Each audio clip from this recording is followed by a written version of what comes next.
Chinese നിർമ്മിത യുദ്ധവിമാനങ്ങൾ സ്വന്തമാക്കാൻ ഒരുങ്ങി ബംഗ്ലാദേശ്. ചൈനീസ് നിർമ്മിത J-10CE യുദ്ധവിമാനങ്ങൾ സ്വന്തമാക്കാനുള്ള നീക്കത്തിലാണ് ബംഗ്ലാദേശ്.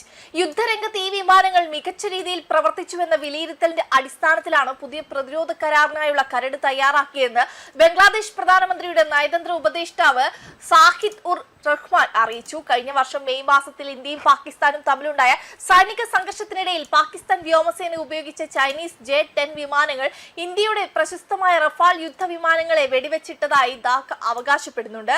എന്നാൽ ഈ വാദങ്ങൾ ഇന്ത്യ ഔദ്യോഗികമായി നിഷേധിച്ചിട്ടുണ്ടെങ്കിലും ഏറ്റവും അത്യാധുനിക യുദ്ധവിമാനങ്ങളിൽ ഒന്നായ റഫാലിനെതിരെ ചൈനീസ് നിർമ്മിത വിമാനം മികച്ച പ്രകടനം കാഴ്ചവെച്ചുവെന്നാണ് ബംഗ്ലാദേശ് അധികൃതർ വ്യക്തമാക്കുന്നത്.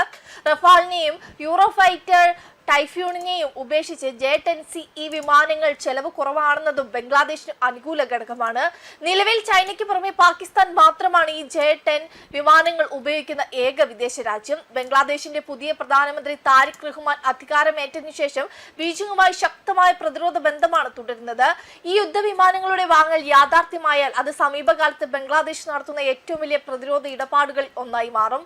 മുൻ പ്രധാനമന്ത്രി ഷെയ്ഖ് ഹസീന ഇന്ത്യയിൽ അഭയം തേടിയതുമായി ബന്ധപ്പെട്ട് ഇന്ത്യയും ബംഗ്ലാദേശും തമ്മിലുള്ള നയതന്ത്ര ബന്ധത്തിൽ അസ്വാരസ്യങ്ങൾ നിലനിൽക്കുന്നതിനിടയിലാണ് ഈ പ്രതിരോധ നീക്കം. ഹസീനയെ വിട്ടുകിട്ടണമെന്ന് ബംഗ്ലാദേശ് ശക്തമായി ആവശ്യപ്പെടുന്നുണ്ടെങ്കിലും ഈ വിഷയത്തിലുള്ള ഉഭയകക്ഷി ചർച്ചകൾ നിലവിൽ തടസ്സപ്പെട്ടിരിക്കുകയാണ്.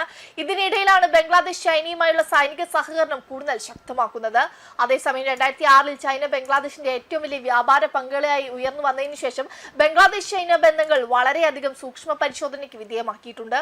ഉഭയകക്ഷി ബന്ധങ്ങളെ ചുറ്റിപ്പറ്റിയുള്ള മിക്ക ഗവേഷണങ്ങളും ഇരു രാജ്യങ്ങളും തമ്മിലുള്ള വർദ്ധിച്ചു വരുന്ന സൗഹൃദത്തിന് രാഷ്ട്രീയ സാമ്പത്തിക തന്ത്രപരമായ വിശദീകരണങ്ങൾ നൽകി.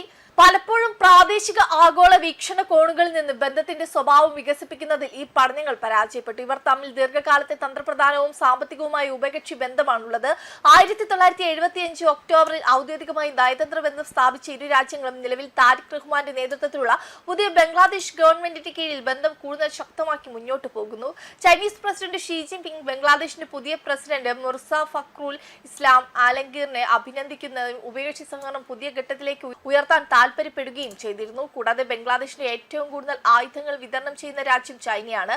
ഏകദേശം 70%-ലധികമാണത്. സൈനിക ഉപകരണങ്ങളുടെ കൈമാറ്റത്തിന് പുറമെ ഇരു രാജ്യങ്ങളും തമ്മിൽ സംയുക്ത സൈനിക പരിശീലന പരിപാടികളും നടത്തുന്നുണ്ട്. ബോഗ്രയിൽ ഡ്രോൺ നിർമ്മാണ പ്ലാന്റ് സ്ഥാപിക്കുന്നതിനും ചൈന സാങ്കേതിക സഹായം നൽകുന്നു. വെബ് ഡെസ്ക് കർമ്മ ന്യൂസ്.